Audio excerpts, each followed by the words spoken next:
प्यारे देशवासियों, नमस्कार।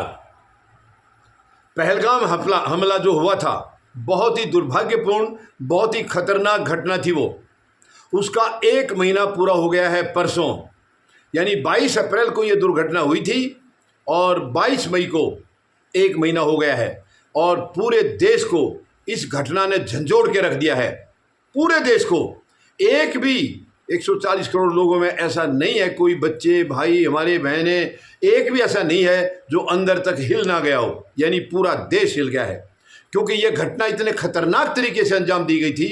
एक तो वहाँ कोई रोक टोक नहीं थी, वो आतंकी कहाँ से आ गए, कैसे आए, क्यों किसी ने रोका नहीं है, ये बहुत बड़े सवाल हैं, बहुत बड़े सवाल हैं। लेकिन उनकी पत्नियों के सामने उनके सुहाग को उजाड़ा गया, उनके पतियों की निर्मम हत्या की गई है। शायद इससे दुखद घटना और कुछ हो नहीं सकती है, कुछ हो नहीं सकती है। जो 26 बेटियां हमारी गई थी वहाँ घूमने के लिए अपने पतियों के साथ, खुशियाँ मनाने के लिए, वो वापस अकेली लौटी हैं। सुहाग को वहीं, मतलब अब क्या बताएं, इसके आगे मेरी भी बोलने की हिम्मत नहीं हो रही है। बहुत ही दर्दनाक सीन था वो जब सीन याद आता है तो रोंगटे खड़े हो जाते हैं हर इंसान के। और 1 महीने के बाद भी आज तक उनका कोई सुराग नहीं है। कहाँ गए वो आतंकी कहाँ चले गए? क्या आसमान ने उनको अपनी तरफ खींच लिया, या धरती माता ने उनको निगल लिया, या किसी ने उनको शरण दे रखी है? अगर शरण दे रखी है तो ये बहुत ही गंभीर साजिश है, और अगर साजिश है तो किसकी है? सरकार अभी तक पता क्यों नहीं लगा पाई?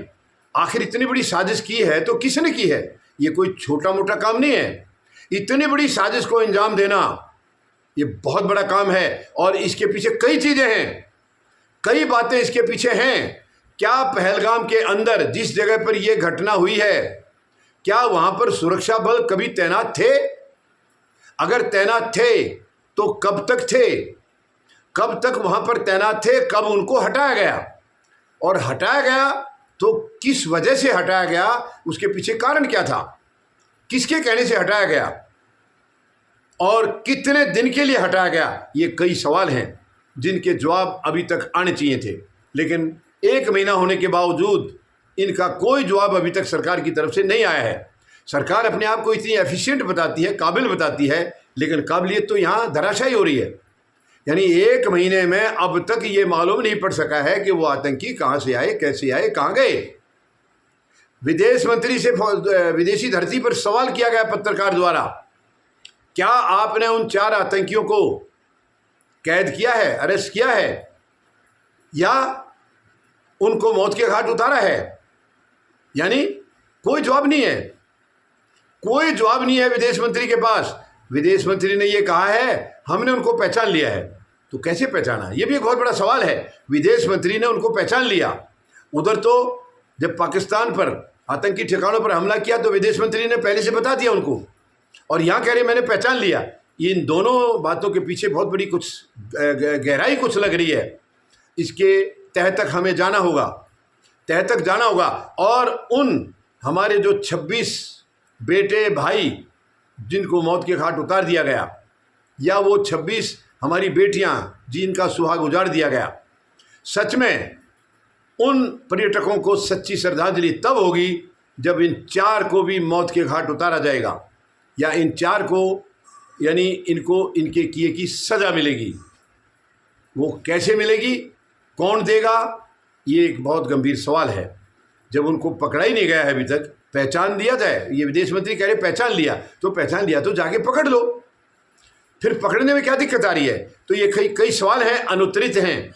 सवालों के जवाब आज तक नहीं आए, 1 महीने के बाद भी नहीं आए हैं। और ये सरकार की चुप्पी ये सबको परेशान कर रही है। सरकार से सवाल कर रहे हैं कि सुरक्षा में वहाँ चूक थी।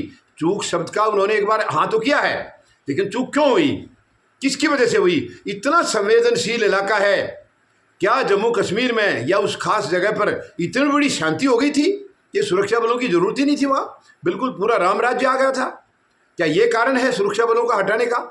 या जो भी है, मैं माननीय सर्वोच्च न्यायालय से, मुख्य न्यायाधीश महोदय से, जस्टिस BR गोगोई साहब से निवेदन करता हूँ, अपील करता हूँ, सरकार मुझे गंभीर नहीं लग रही है, क्योंकि 1 महीने के बाद भी रवैया सरकार का वही चुपचाप हैं, तो मुझे उम्मीद कम हो गई है। मुझे थोड़ा संदेह हो गया है कि ये छानबीन करेंगे नहीं। तो माननीय मुख्य न्यायाधीश महोदय से मैं अपील करता हूँ, एक निष्पक्ष जांच अपनी तरफ से आप इसके लिए मतलब शुरू करें। एक टीम आप अपनी तरफ से घोषित करें, इसकी तह तक जाना बहुत ज़रूरी है, क्योंकि ये हालांकि पुलवामा हमला भी बहुत खतरनाक था, उसमें भी हमारे 44 बच्चे मारे गए थे, लेकिन ये उनसे भी खतरनाक है। पत्नियों के सामने पतियों की मतलब हत्या कर देना, ये बहुत गंभीर मामला है, बहुत गंभीर मामला है। इसकी तह तक जाना बहुत ज़रूरी है, देश के लिए गंभीर मामला है। कौन हमारे देश के खिलाफ, हमारी एकता और अखंडता के खिलाफ साजिश कर रहा है? किसकी सोच है ये, किसकी साजिश है ये, और इसके पीछे कारण क्या है? इसकी तह तक जाना बहुत ज़रूरी है, बहुत ज़रूरी है। प्रधानमंत्री महोदय के ऊपर बहुत भरोसा था हमें, लेकिन 1 महीने के बाद भी वो चुप हैं। पहलगाम के ऊपर एक शब्द नहीं बोल रहे हैं। हाँ, पहलगाम हमले का वातावरण बना करके वोट मांगने की पूरी तैयारी कर चुके हैं वो, लेकिन इस इवेंट के ऊपर एक शब्द भी बोलने के लिए तैयार नहीं है प्रधानमंत्री महोदय। तो ये अब संदेह के घेरे में है कि आखिर क्या कारण है, सरकार चुप क्यों है, प्रधानमंत्री चुप क्यों है, गृह मंत्री चुप क्यों है, क्या कारण है? तो अब केवल माननीय सर्वोच्च न्यायालय से उम्मीद है। मैं माननीय सर्वोच्च न्यायालय से फिर एक बार अपील करता हूँ, कृपया इसके लिए कोई ऐसी जांच एजेंसी बिल्कुल निष्पक्ष तौर पर जो जांच करे उसका गठन किया जाए, और देश के सामने ये सच्चाई आनी जरूरी है। ये केवल उन 26 परिवारों का दर्द नहीं है, ये पूरे देशवासियों का दर्द है, 140 करोड़ लोगों का दर्द है। ऐसी घटना दोबारा कभी पनप ना पाए, इसका ऐसा इलाज करना होगा। जो हो चुका है वो वापस नहीं आ सकता है। जो 26 हमारे बेटे भाई जो पर्यटक वो चले गए, वो वापस नहीं आ सकते हैं, लेकिन कम से कम ये हो सकता है कि आगे किसी बहन का, किसी बेटी का सुहाग ना उजड़े। इसकी तरफ सरकार की तरफ से मुझे गंभीरता नहीं नजर आ रही है। मुझे दुख के साथ कहना पड़ रहा है, मैं कोई आरोप नहीं लगा रहा हूँ सरकार पर, लेकिन अभी तक जमीन पर 30 दिनों में, आज तो बल्कि 32 दिन हो गए, मतलब 1 महीना 2 दिन हो गए, इस 1 महीने में भी कुछ भी हमें प्रोग्रेस नज़र नहीं आई है। इसलिए थोड़ा सा भरोसा टूट रहा है सरकार की तरफ से। माननीय सर्वोच्च न्यायालय के ऊपर मुझे पूरा भरोसा है कि वो ज़रूर इसकी कोई निष्पक्ष जांच कराएंगे और सच्चाई देश के सामने लाएंगे। धन्यवाद। जय जवान, जय किसान, जय हिंद।